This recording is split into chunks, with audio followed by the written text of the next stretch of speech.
What is going on, ladies and gentlemen, and welcome back to another reaction. Today we have a reaction to Dwarf Fortress review by Seth. I'm just going to call him Seth. If you want to check out the original video on his channel, link below. A lot of people have actually been trying to get me to react to his videos for a while, and I didn't really think they were for me. But this video is actually really good. If you guys enjoy this type of reaction content, we might check out a few more of his videos. If you guys want to be involved in these reactions live on stream, be sure to go follow me on Twitch. If you want to stay updated with the Twitch and the YouTube, join our Discord. And of course, subscribe for more content. If you have any suggestions for videos you want me to react to, be sure to leave them in the comments below. And yeah, let's get into this video.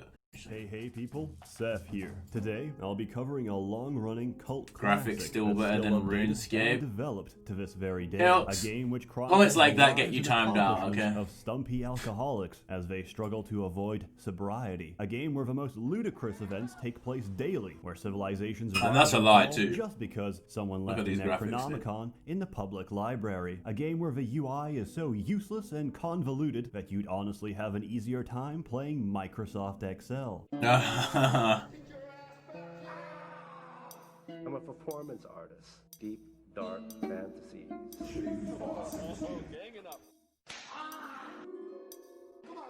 Ricardo. What the fuck? I'm speaking, of course, about Dwarf Fortress. Dwarf Fortress is... Why does that plane sound like it's outside of my house, dude? I don't know if you can hear that. Shit sounds like it's outside of my goddamn window. Fuck. Less of a game and more of a complex fantasy world simulation made by one guy over 20 years and probably for the rest of his natural and unnatural lifespan, as we plan to crowdfund Tarn Adams a synthetic body so he can focus on what truly matters. Dwarf Fortress really is one of the greatest autism projects to ever blossom. Did he just say greatest autism project? It really is one of the greatest autism projects to ever blossom. Alright, dude. It's also the hardest game to run on PC. Even an Why? i7 processor chokes and dies the hardest game to run on PC. Even an i7 processor that's what I have. and dies the moment you forget to sterilize your cats. If not for the ever-increasing technological demands of Dwarf Fortress, AMD and Intel would be bankrupt right now. To even begin playing Dwarf Fortress, you'll need some prescription medication, but more importantly, you'll need a world to play in. So, we create one, we set some parameters, and the game will then calculate 250 fucking years of history for this randomly generated world. And,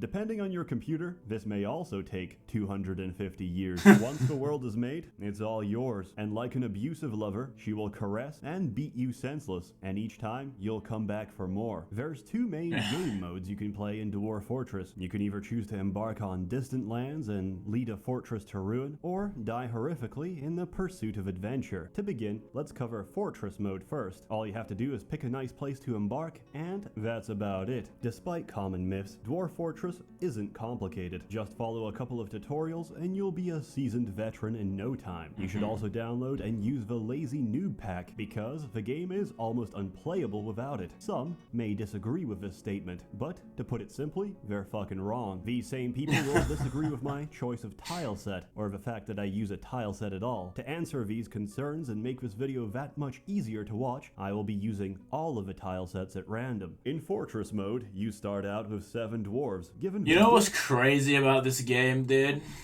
Is back in school when I was doing computer studies or computing, whatever it's called, we had to program a game.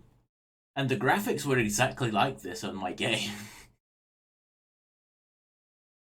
Difficult task of establishing civilization. Pretty much. The longer you survive and flourish, the more migrants will arrive from neighboring cities, attracted by the promise of your growing fortress. From there on, any number of things can happen. Disaster, tragedy, invasions, and tantrum spirals which threaten to end your fort at any given moment. But this is usually the enhanced version because it uses mods. Is fun. It's impossible to cover everything. So, let me tell you some stories. The first fortress I ever founded was absolutely terrible. We had no metal, so instead we fought with sticks and traded pottery for any possible scrap of metal. We also lived in constant fear. There was a were-zebra on the loose. He kept eating my chickens and trampling my dwarves. As if I couldn't escape the furry menace in real life, it torments me in my video games as well. It turned out that the were-zebra was a human musician who plays at my tavern, so I let him stay and snap a few chicken necks every month. The place was actually quite successful. 5 years on and no major invasions. What the hell? I asked my friend, who knows Dwarf Fortress, to take a look. He came back shocked and told me, "You're not at war with the goblins." How? I had no idea. My fortress was a place of culture and learning, of drunken revelry and international diplomatic renown. Life proceeded as normal. And then, one day, one of my guests of honor, a legendary human wrestler, had too much to drink and went into a murderous rage. He proceeded to grab a goblin dancer and pulled off her lower jaw. As she was screaming, he began thrashing her with her own jawbone. The situation quickly deteriorated. That's a little heresy. She retaliated back. My other dwarves, upon seeing that a man was under attack and, fearing for his life, used appropriate self-defense to remove the assailant's ability to chew food, launched into a furious brawl. It was a bloodbath that marked the beginning of the race riots. Every goblin in my fortress was slaughtered. For our act of racial cleansing, the goblins... They committed genocide, dude.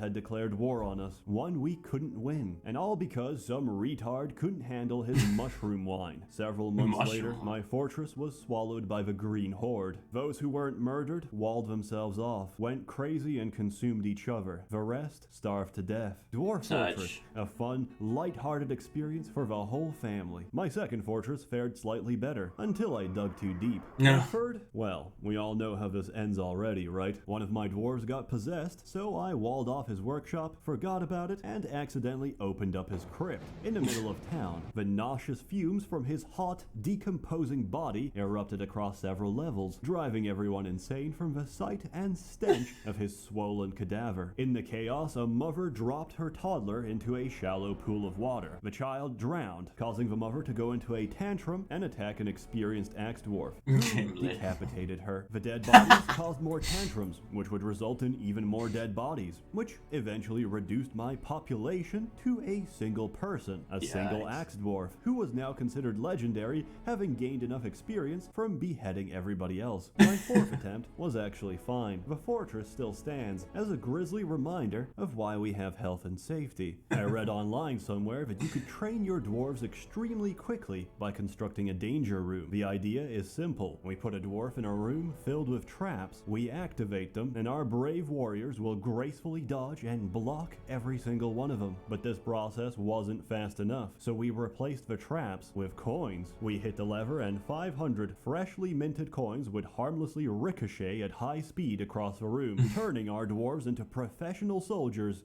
instantly. However, it didn't work. 500 coins suddenly ricocheted at high speed and destroyed my dwarf's windpipe. Even the best surgeons available couldn't operate quick enough to restore oxygen supply. The cause of death was ruled to be asphyxiation by legal tender. Not to be dissuaded, I tried to optimize coin training. I made my men wear 5 layers of cotton around their necks. The results? Several women were now widows, and about a dozen men were now buried without a throat. It turns out coins are very dangerous. Attempt number 5, my current and final fortress. One day, I receive a notification. One of my master engravers had just sculpted a masterpiece on the dining room wall. I find the engraving and read the description. He just sculpted a drawing of himself stabbing another dwarf, and soon after, he actually stabbed him. What an absolute lad. This was also about the time I decided to embark on a haunted biome, and my personal advice, don't do that. Nothing dies on a haunted biome. The moment you kill an animal, it gets back up. The moment you chop off a limb, it gets possessed and tries to choke you. Did you know this applies to shellfish and crustaceans as well? I didn't, but I've just lost a good fisherman to an undead pile of lobster shells. If all of this sounds like too much to handle, then you can play Adventure Mode instead. Adventure Mode lets you design and control a single character that can interact with and shape the world. Once again, it's impossible to cover everything. So instead, I'll share some of my character's exploits. The very first character I ever made was a human, locally renowned for his acts of heroism. I didn't know the controls and didn't really care. I spent my entire time accusing children of being vampires and throwing silver at them until they died. No one dared intervene in my righteous crusade against darkness. Incidentally, one of the people I accused was actually a vampire who proceeded to kill me instantly. Nice one, dude. My second character was a kobold. Just fucking accused random people of fucking...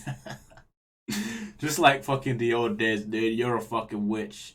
Now, it wouldn't make sense, though, if you were starting to be accused by someone, you probably would just off them. You know, if you were that. Who had successfully integrated with modern civilization. To demonstrate how integrated I was, I immediately assassinated the king. To my surprise, the guards didn't even care. My reward for committing regicide was monarchy. I had become the new ruler of this kingdom. I spent the rest of my career spreading rumors that the previous king was murdered by myself. Everyone refused to believe it and said I, the king, was full of shit. My third character managed to find a really nice book, a book of necromancy, which I generously donated to one of my fortress libraries. After retiring from adventuring and checking up on the place, I was pleasantly surprised to find the place overrun with undead. Then, I got bored and installed some lore-friendly mods. Currently, I'm playing as Vegeta, a local Saiyan prince who accidentally used instant transmission to teleport to hell. There, I learned that the wrestling system in Dwarf Fortress is extremely elaborate, allowing Vegeta to chokehold demons while he plucks out their necks. After returning from the underworld, Vegeta spent several hours vomiting on townspeople and indirectly killed a child